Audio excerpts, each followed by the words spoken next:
Hi everybody, welcome to episode 73 of the Pins and Needles podcast. It is randomly a Wednesday, I think it's the 15th or 16th of June. 16th of June. And that was Jim. I'm working from home today, so I thought I would steal a little bit of time this afternoon to just record a short mini podcast. I've got some footage that I recorded when I was up at my mum's for the weekend at the beginning of the month, I think, where she talked to us about some of her finished objects and knitting projects that she's got going on. So I'll put those in a minute. So yes, my name is Zoe. You can find me everywhere as Pins and Needles UK. And if you check the drop down box just underneath this video, you'll find all the different ways of contacting me. You'll find my email address, my Instagram and Ravelry names.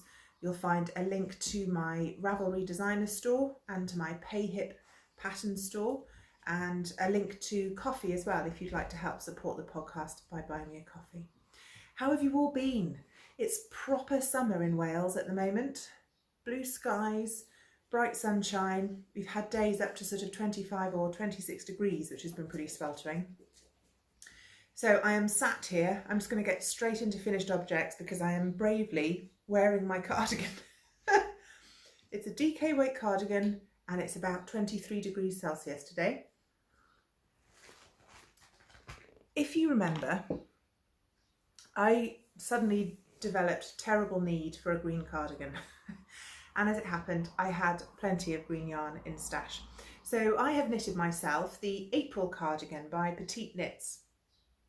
It's a fairly new pattern. It was released April of this year, although I didn't cast it on until May. And I think it might be one of the favourite things I've ever made. I used a discontinued yarn called Sirdar Balmoral, which I know a few of you remember. It's a lovely blend. It's sort of 70% wool, a tiny bit of silk and a tiny bit of alpaca. And it's in the colourway Highlander, can't quite remember. And I bought it donkeys years and years ago. This is literally some of the oldest yarn I have, and I've just been waiting for the perfect pattern. I'll put some photographs in up here that I took outside, so hopefully you can see a little bit more of the detail. But basically it's a completely stocking stitch cardigan. It has a contiguous sleeve design. I'll take it off in a minute and give you a close-up. It's a V-neck. The V-neck comes to about there. It really doesn't go with my t-shirt at all, but I don't suppose you care about my t-shirt. I had enough yarn to do proper long sleeves. If you remember, I was quite worried about running out of yarn. I added 2 inches of length to the body. And it has quite a deep ribbed hem. The pattern calls for 4 inches, and I thought I might not have enough yarn to do the full 4, but I did. So 2 extra inches of length and the 4 inches of rib. You obviously went down a needle size for the rib. The main part of the body is knit on stocking stitch, and I think I ended up using 3.25 for the button band because I was knitting this button band at my mum's and I didn't have any other needle with me and I'd misread the pattern, but I think it worked out beautifully well.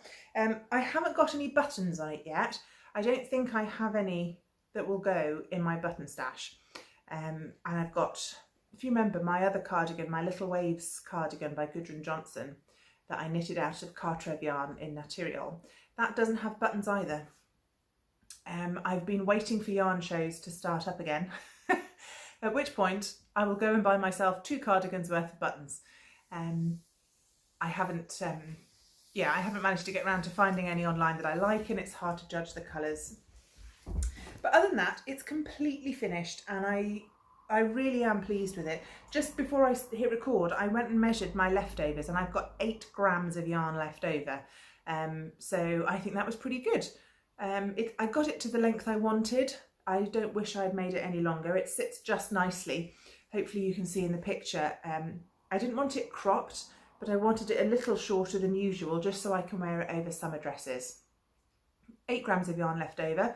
I'll be squirreling this away with my other DK scraps for Christmas decorations and lifelines and maybe a gnome beard, who knows. Yes, so overall I am absolutely thrilled with it. I don't know if you can see the line of decreases down there, but that blends in very well. Yeah, I think that's it. There's not a huge amount to say about it. It is just very plain, but the pattern was very well written. I did have to write out, I think I showed you last time, my increases, because you do lots of things at the same time. So it's definitely worth spending a while before you start marking those out on a piece of paper so you don't lose track. So yes, that was the April cardigan by Petite Knits. And now I'm going to take it off because, as I mentioned, it's about 23 degrees Celsius. Actually, I did bring a coat hanger. I thought if I put it on the coat hanger, you might be able to see the sleeve details a little better. Okay, so here's the shoulder increases, and then you have sleeve increases, and then you have raglan increases. So yeah, that's my April cardigan.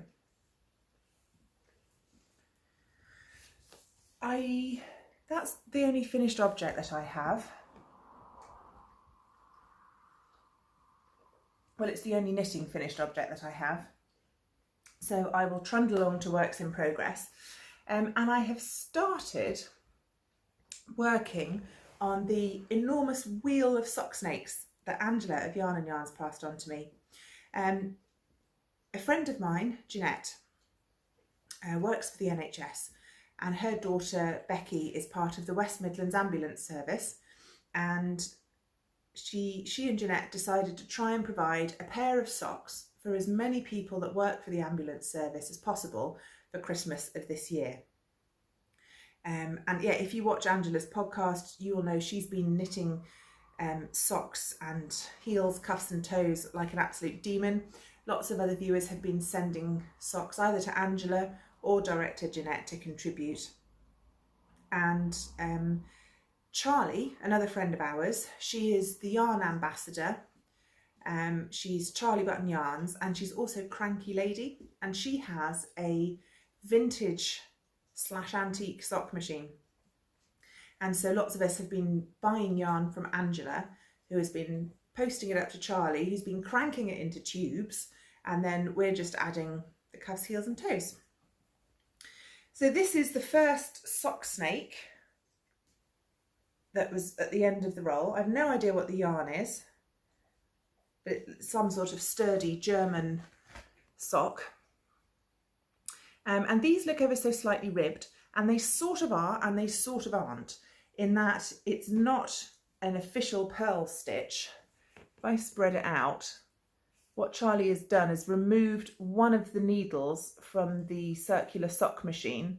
So she has 3 needles to provide 3 knit stitches, and then she removes a needle, which makes what looks like a purl, but is actually just an extra wide bit between the knit stitches.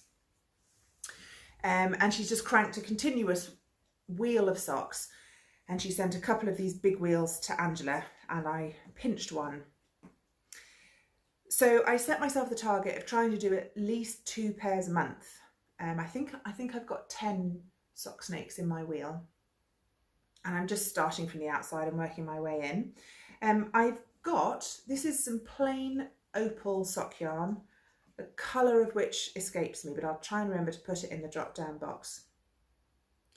And when it was a one long joined tube, I started by just putting the cuffs in one end, and then all I did was fold the tube in half and mark it, and then add toes. The toes I'm doing are the umbrella toe by Kay Jones of the Bakery Bears podcast, and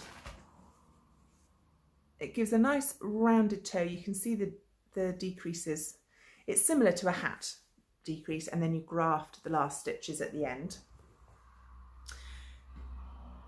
And I think I slightly misunderstood what I was doing, because obviously these don't have heels in because I haven't put them in yet. But look at the length of them, they're enormous.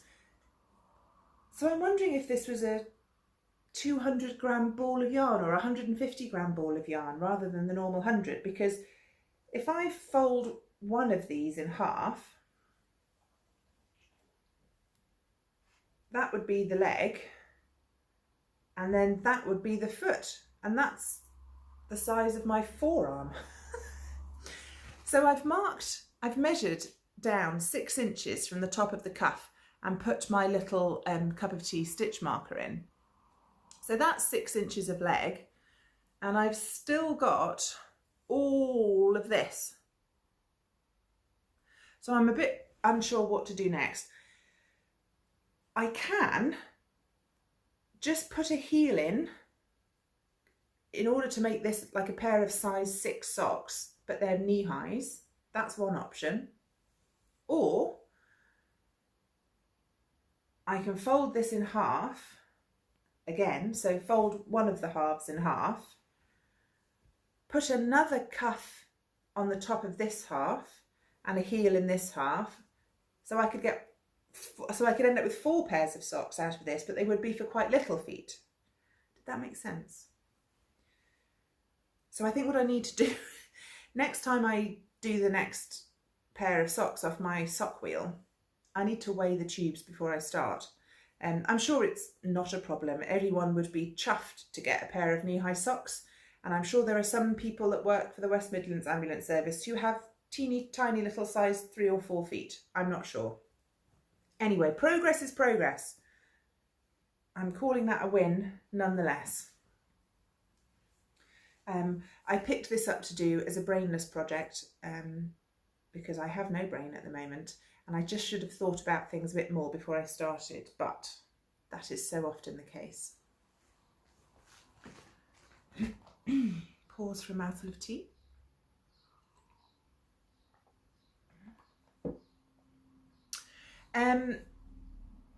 Works in progress.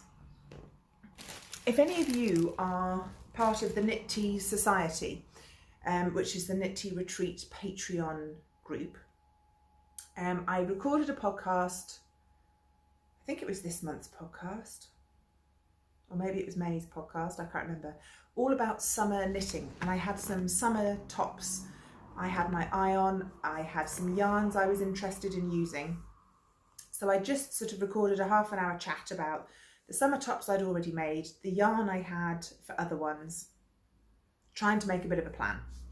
And I have settled on resurrecting an old work in progress. I am a Knitcrate ambassador. Knitcrate is an American company who offer like a club subscription.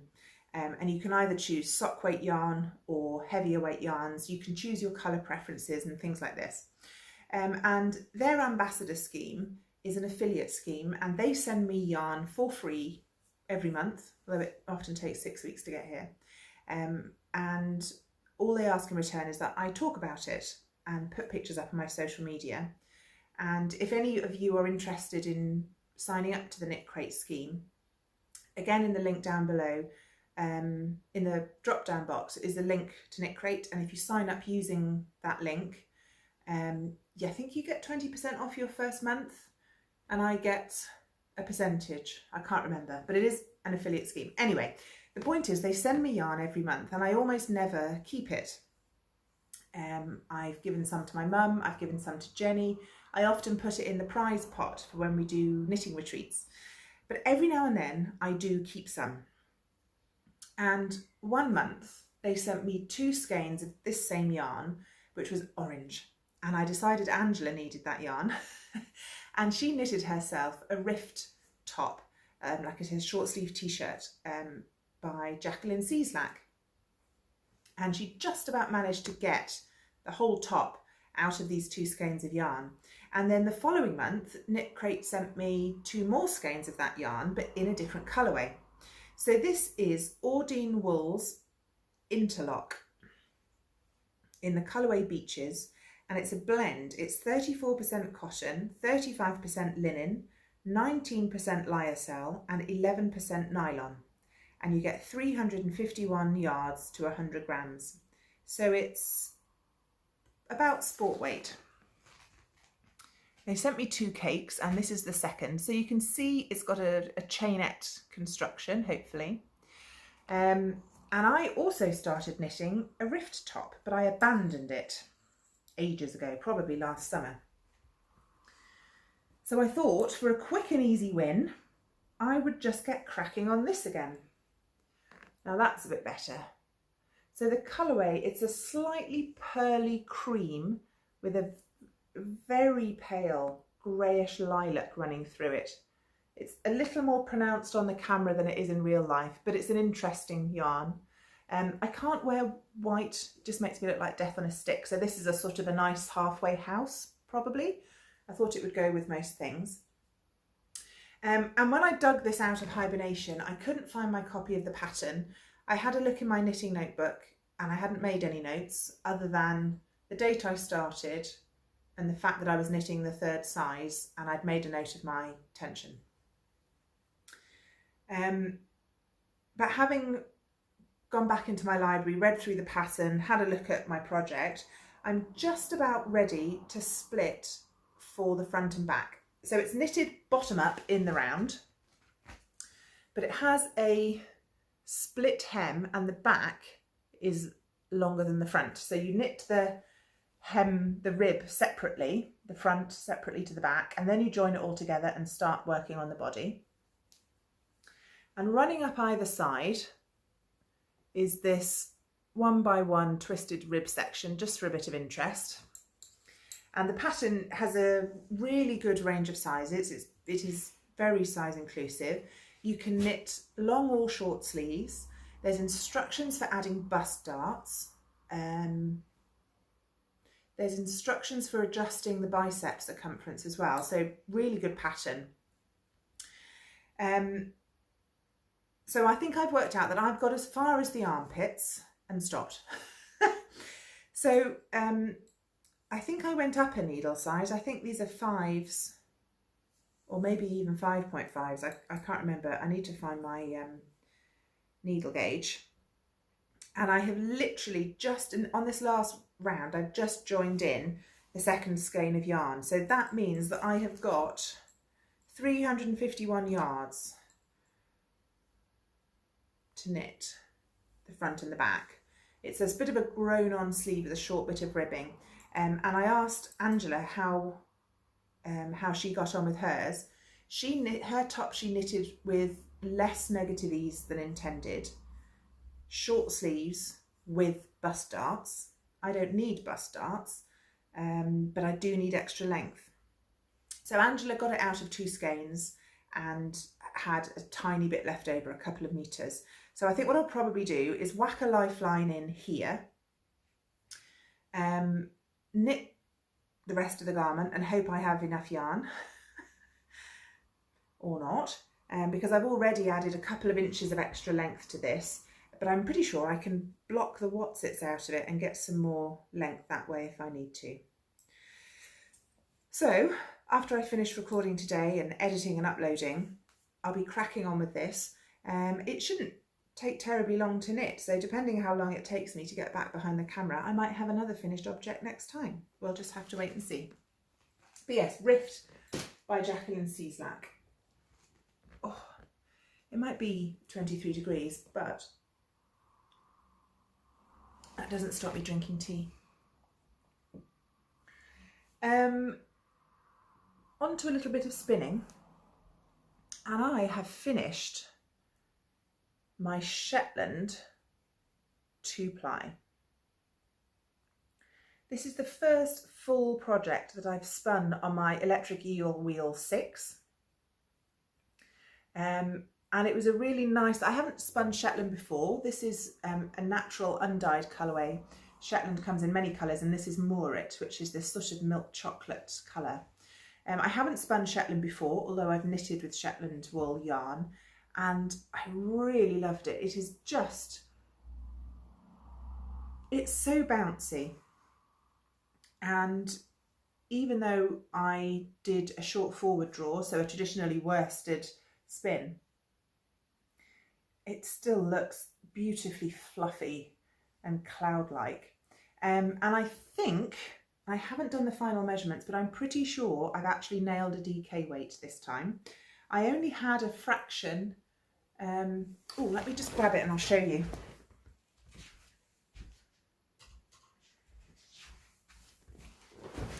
I had 100 grams to start with, and I split it into 2 chunks so I could do a 2-ply, and I weighed them to make sure they were the same. And when I was plying, that was all I had left on one bobbin, so maybe 2 or 3 meters of singles left over. So I was really pleased with that. I think my consistency is improving. I was getting used to the wheel, so there was a bit of a learning curve. So some parts, like this part here, if I can make it focus, look quite nice and consistent. And then other parts, like up here and by here, aren't quite as well spun in the singles, but that's fine. It's all a learning process. So this has been washed and thwacked and dried in the sunshine and is ready to be knitted up for my British Breed sampler blanket. I haven't started a new spin after this. I've got more British Breeds available in my stash, and I'm just taking a little break at the moment, and I fancy spinning something with a bit of colour, but more about that next week. On to acquisitions. I mentioned before about the yarn that Knitcrate sends me every month, and I have received this month's, and they always send you a little extra. Anyway, so the yarn I was sent was, again, they're Ordine wools, their in-house brand of yarn, in Cloud Sock. And this colourway is this sort of electric blue with dark patches through it. They're not speckles, they're definitely patches. And this colourway is called Wolf Moon, and it's 60% superwash merino, 30% mohair, 10% nylon. It's a fingering weight, and I get 400 yards or 366 meters to 100 grams. So hopefully you can see the fuzz coming off this yarn, and it feels beautifully soft. Although there's only 10% nylon in it, with the mohair content, it should still be plenty hard wearing enough to knit socks from. And I think this is going to go into the prize pot as well. So anyone that will be attending any of the Knit Tea retreats in the future, maybe you can win yourself this skein of yarn. They always send a pattern booklet. It's called Inspirations, and there's patterns for all the different weights of yarn from the different membership options. So you get all of them, and there's crochet as well as knitting, which is nice to see. And my extra this month was a little tiny skein stitch marker by Hook and Cable. hookandcable.etsy.com. I've left it sealed in its little plastic bag so that it will all go together, the magazine and the yarn and the stitch marker for the prize. So that was one acquisition. The other sort of acquisition, although it's not yarn related, is I bought my youngest son a duvet, which might not sound terribly relevant, but bear with me. If anybody is familiar with the UK yarn show circuit, you've probably seen a company called Barvet, and that's their logo. And it's the website is barvet.co.uk, and I'll leave a link down below. And basically they produce pure wool bedding. I got a funky little leaflet, and you can buy duvets and pillows and mattress protectors and also mattresses that are pure wool stuffed. They're not cheap, they are not cheap, but they're not prohibitively expensive. And one of my children suffers with eczema, and so I'm trying to make sure that all of his clothing and bedding is non-synthetic. I want natural fibres because it makes a big difference to his comfort. And we bought him a double bed for his birthday back in May. And I didn't think to buy him a new duvet, I just forgot. And so he's had the spare bed duvet that he's been using. But I decided he needed his own duvet, and I'd heard from another knitter that these wool stuffed duvets made a big difference to her child who also had eczema. So I thought it's more just for interest for you guys, if any of you suffer with eczema. A lot of the comments on the website say how much it helped with eczema. It also helped with women that were going through the menopause and got night sweats. This was much more comfortable for them. But they sent me this cool little sample, and it says on it, here's a peek inside your bave, fluffy layers of pure British wool, and it's made in Britain. So it's a pure cotton outer, and then inside, make that focus, it's all fluffy wool. They come in different weights. I bought a lightweight, which is a 4 to 8 tog rating, and for the double lightweight duvet I paid £126, so it is not cheap, but I really did feel that it was worth having a go. And yeah, my son says it makes a big difference. But the other nice thing is it's kind of Welsh. So it's a family run company, Roger and Leslie, and they have a farm in Snowdonia, which is North Wales. Have I gone fuzzy again? There we go.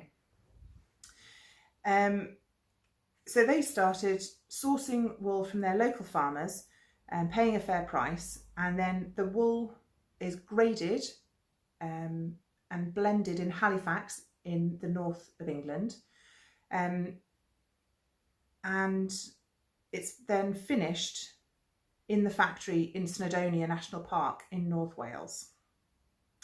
So yeah, Bave is the name of the company, and it says it's temperature regulating, breathable, wicks away moisture, can ease asthma and eczema symptoms, naturally antibacterial and dust mite resistance. Now, you're all knitters or crocheters or spinners or makers, so you know the value of wool and how fabulous that you can get all of that in a duvet. So I promise I'm not being paid to say any of this. I just wanted to let you know because it's made such a difference. And if any of you out there think you might be interested, Bave is fabulous.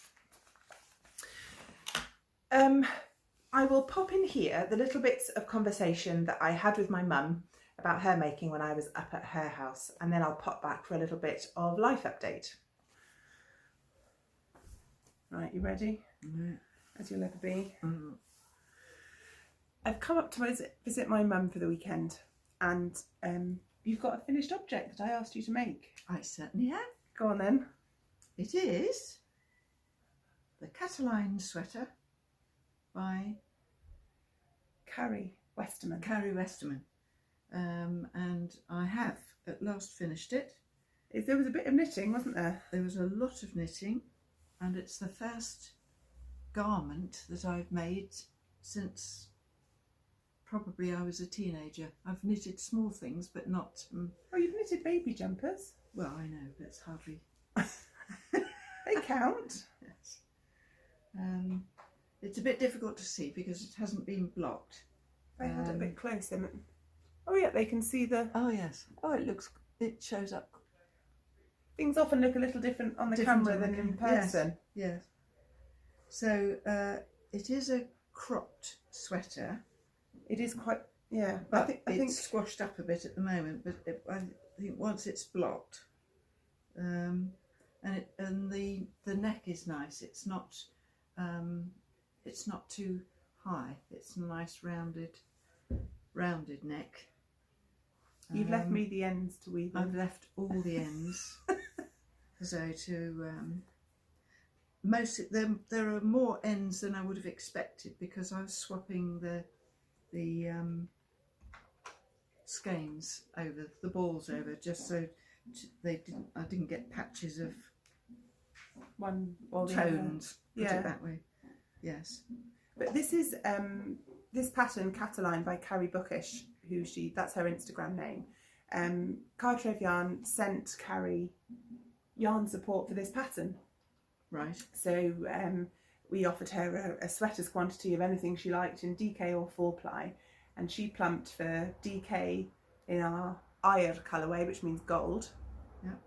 So obviously we sent her the yarn, and if you have a look through Carrie's Instagram, you'll see her finished sweater. And I wanted one for the stand if they ever let us sell yarn in person again.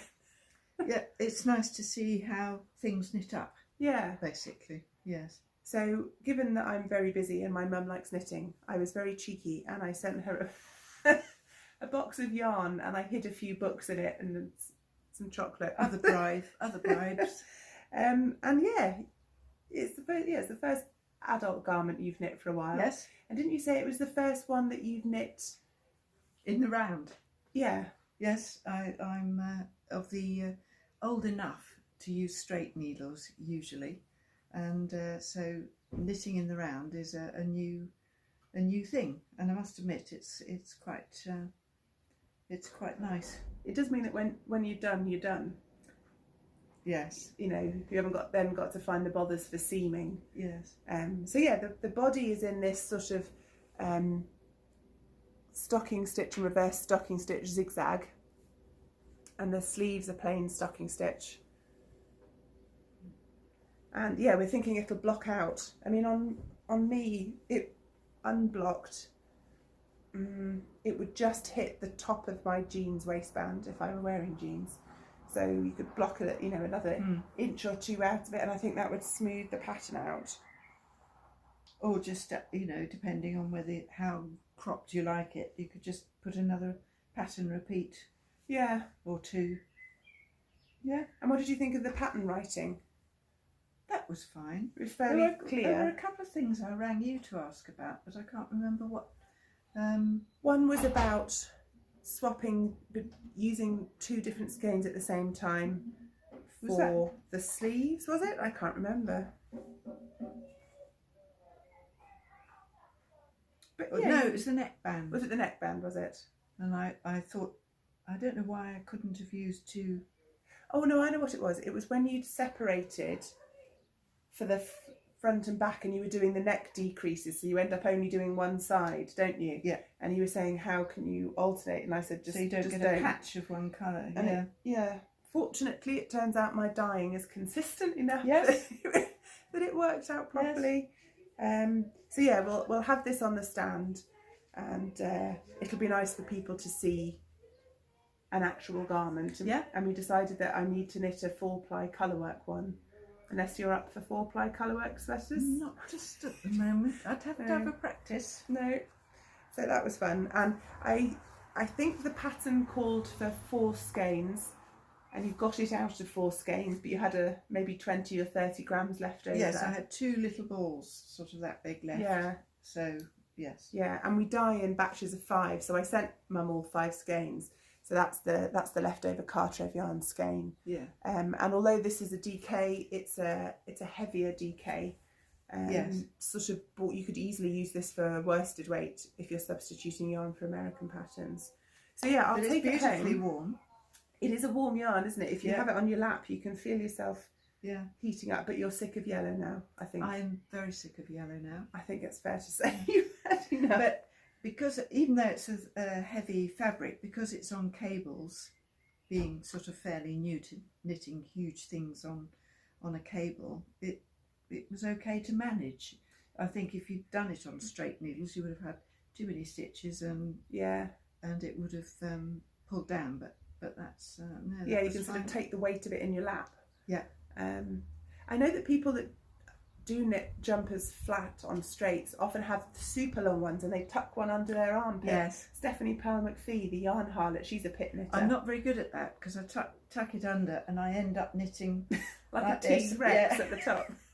So I'm not too practiced at that, but yes. I was glad to discover fixed circular needles, because when I knit on straights, even normal length ones, the way I move my right hand means that I constantly smack myself in the shoulder with the right needle. I obviously have a big turn motion with my wrist or something, and I just thought, oh, God's sake. So I got a bit frustrated with that. That's why you can't knit if you have cats. Well, yeah, that too. because they pounce on the knob on the end of your needle. But yes, I'm sorry, there are quite a lot of ends to That's sew in. fine. I like sewing in ends.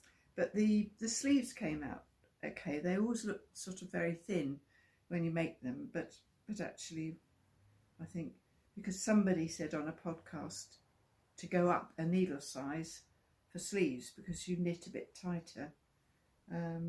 But that was after I'd done the sleeves, so that wasn't much help. So I was a little bit worried, but I tried it on, and it's and it was fine. It was fine. Yeah. And because it's a nice woolly wool, it'll probably stretch a bit anyway to. Yes, if I wanted to block it a bit fit. harder. Yeah. Yeah. But I think I'd make another one. Would you? Yeah, just not yellow. Well, not yellow. and one where you're allowed to keep it next time. Yes, one that I don't have to give away. Yeah. But yes, that was a nice knit. So.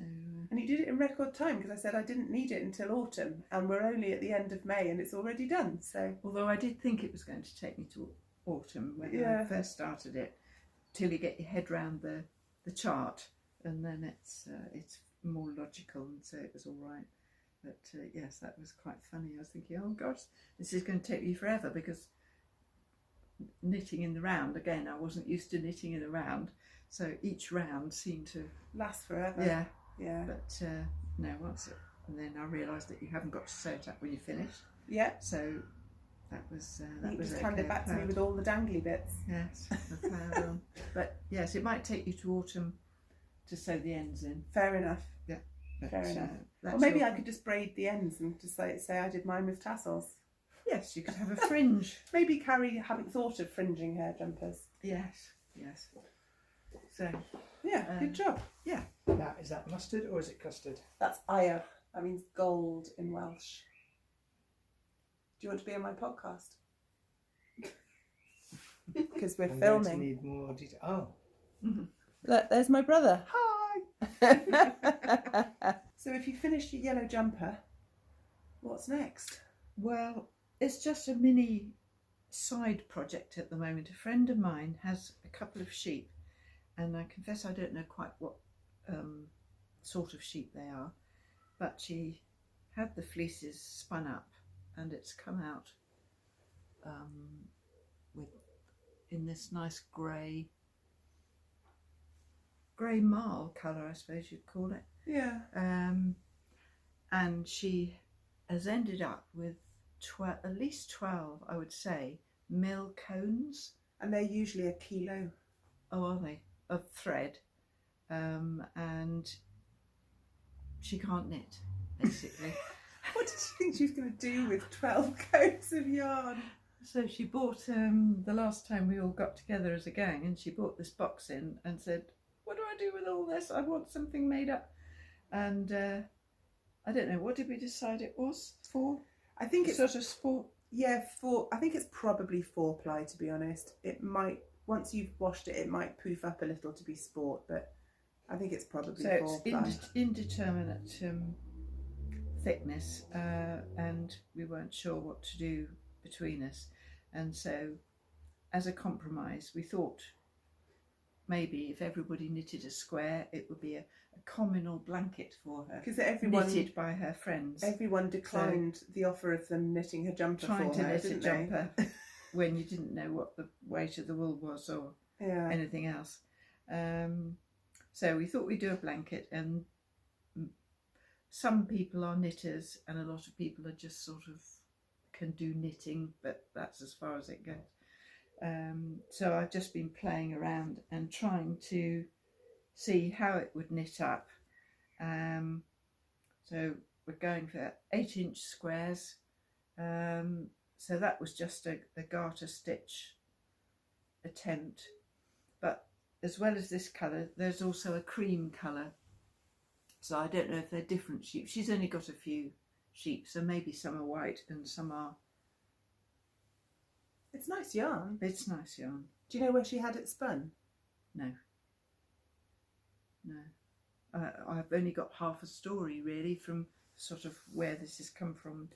Because we've been in lockdown, we haven't seen each other very much. But But she also has some cream colour. So we were thinking those that can't knit very well, that can just do garter stitch, could do plain squares. And then those that can do a bit, I thought we could, what do you call it, a window square like that, with a garter stitch border and stocking stitch in the middle. And then with the cream, maybe somebody that could crochet, because I think some of the people crochet, could crochet some white sheep to put in the, to applique onto the, as to make it like a picture frame. yeah. And we could have them dotted about, coupled with the garter stitch, so we could have a few of these just randomly dotted with the rest garter stitch. So some cream garter stitch squares and some of the grey, and some Yes, pictures. I'm not sure how much Excuse me. of the cream we've got. Probably a lot. Probably another 12 coats. Yes. So that's the plan for that. So we'll see. What size blanket are you aiming for? A lap blanket or a single bed? Well, given or the number of cones that we've got, we've got quite a house large cosy. Yeah, so we'd have to knit a few and see what we've got left over, and if it's a lot, we'll have to think of something else. Yeah, you could. Might be the same again next year if she has to. Well, it depends. If you make too good a job of this blanket, she might come back. But you could actually, with slightly smaller squares, make her like a waistcoat. Yeah. Yeah. But I won't mention that in case you feel like you have to do it. Yes. I'll see what there is, and yeah. I've only got half a story, and we haven't had time to have a meeting about it or know quite what to do. But we thought that the garter would be nice, partly because it's squishy and it's more forgiving. So if everyone's knitting at slightly different tensions to a bit of a guideline size, there'll be more capacity. As long as people don't bind off too tightly, you can pin them out.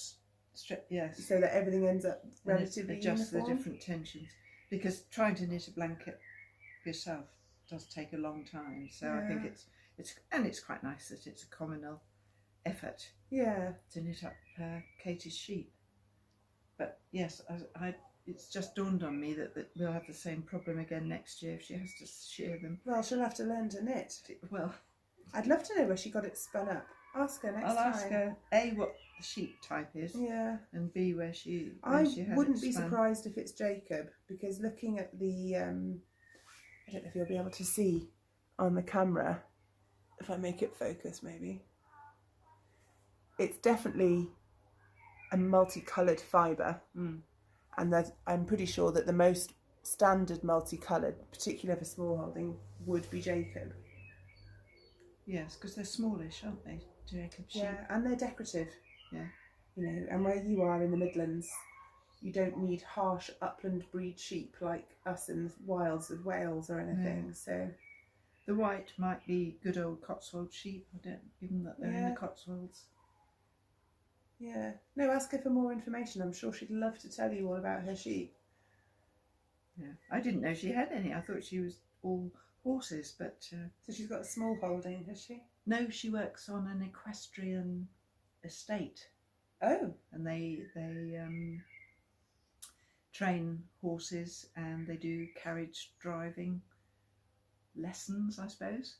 Oh, what, like Prince Philip used to do? They've got an indoor ring for horsing training. Yeah. Oh, blimey. So, it's beautiful. So she owns the whole concern, or It's she not just works hers. there? No, she works there. Okay. And they've got sheep on site?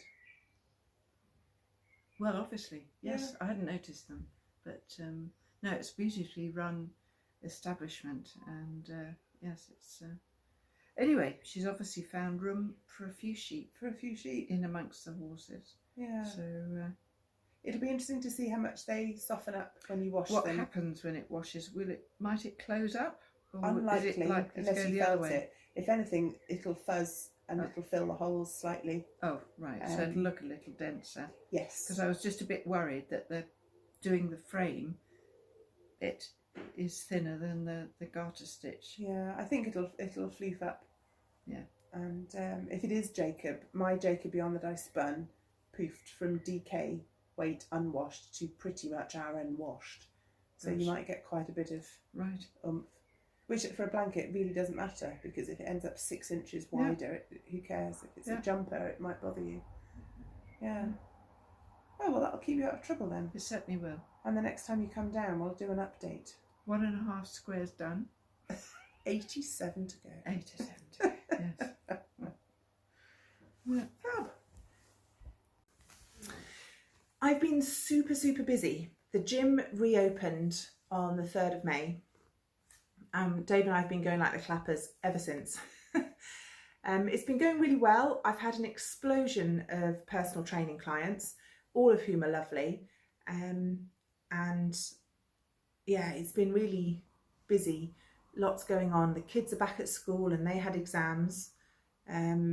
So I haven't been up to terribly much, I'm afraid. Just working and going to the supermarket and coming home and cleaning and cooking and face planting into bed. I did have a nice day out last Sunday. Dave's family are a bit spread out over the UK, so we're in South Wales. One of his sisters is in Newport in South Wales, another is in Henley-on-Thames, and his parents live separately in the Midlands. And if any of you know the Welsh borders, they're absolutely beautiful. And there's the River Wye, which meanders away around Monmouth and Hay-on-Wye. So the Wye Valley is a nice sort of roughly halfway point for us to meet. And there's a pub called the Saracen's Head right at the bottom of the valley. Next to the river, there's such a big green fields that run down to the river, and the river's quite shallow and quite gentle. So it's a really popular spot for canoeing and paddleboarding. So we all met just by the Saracen's Head. There was picnic chairs and gazebos and canoes and paddleboards and tons of food. All the kids jumped into the river and had an absolute hoot. We got to have a lovely catch up, and that was a really nice day. We were out all day. I think we left at about 9 in the morning and didn't get back until 6:30. So it was a bit of a shock going straight back into work on the Monday, but it was fine. It was lovely. Yeah, just a really nice day out and to enjoy the weather and things like that. I'm working this weekend coming up. I don't usually work weekends, but my normal weekend staff are having a weekend off. So Conrad's working one shift and I'm doing the other. And that's about it really. I did want to give you all a heads up. If any of you were originally booked to come and join us for the summer Knit Tea retreat in Stratford-upon-Avon, it was supposed to have been June last year. Obviously got postponed to this year because of COVID. Do check your inboxes, because we've emailed you all in the last couple of days, and unfortunately the summer retreat is going to have to go online. Things are still uncertain with the COVID situation. The government has pushed back the relaxation of the next stage of rules for at least a month. And on top of that, our venue let us know that they've planned building work for the weekend in August that we were supposed to be having our event.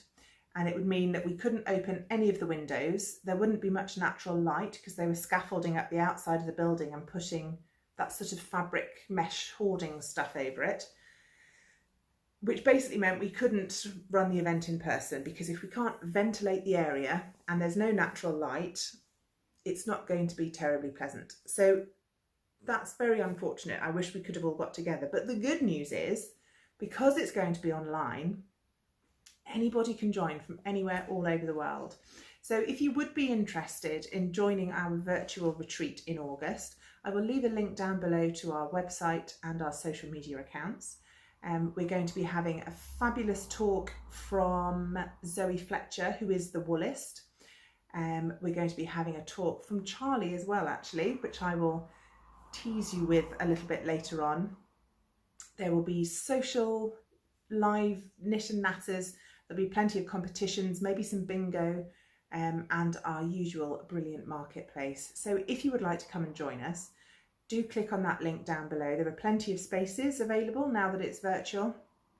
and we try and push the online events to the afternoon UK time, so that if any of you are stateside, you haven't got to get up too early in the morning to join in.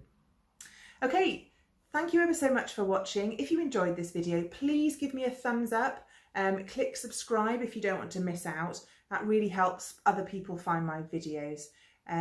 Leave me a comment down below. And I think that's about it. So happy making, and I will see you again in a couple of weeks. Bye.